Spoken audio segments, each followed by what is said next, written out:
लेकिन इसी को हम कहते हैं विधानमंडल। यहाँ में क्या है? विधानमंडल। और विधानमंडल में हमारा दो तरह का जो है या संसद के रूप का सत्र है। वन है एक विधानसभा और दूसरा है विधान परिषद। ठीक है, जिसको कि हम कहते हैं विधानमंडल। लेकिन अभी पहले इसको हम बाद में सेकेंड दिन को बताएंगे। आज पहले हम लोग जान ले प्रत्यक्ष और अप्रत्यक्ष शासन।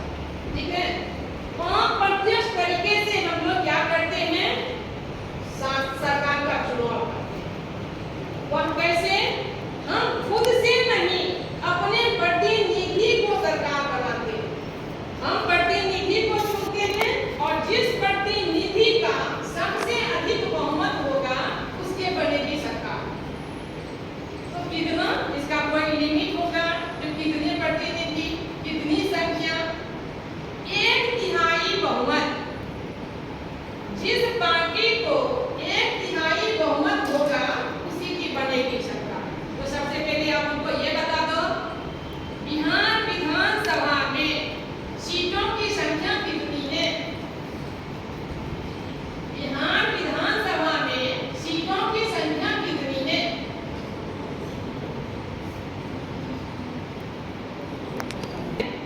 कितनी संख्या है? 243। ठीक है, तो हम लोग जो है अब इसके लिए हमारा बिहार की सरकार का हम लोग चुनाव करेंगे। यानी इतने सीटों पर अगर एक ही पार्टी जीत जाएगी तो क्या होगा? वह जो है उसी की सरकार बन जाएगी। अगर मान लो दो पार्टी को आधा एक को मत आ गया, आधा दूसरी को आ गया। मान लो जैसे यहाँ पर हम लोग देखते हैं भाजपा है, कांग्रेस है, ठीक है, यानी अनेकों पार्टी है।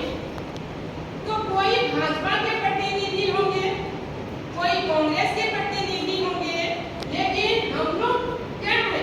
हम लोग चुनेंगे कि कौन हमारे लिए सबसे अच्छा काम करेगा, कौन सी सरकार जिसको कि हम जिताएं और वह जब हमारा एक सरकार बनेगी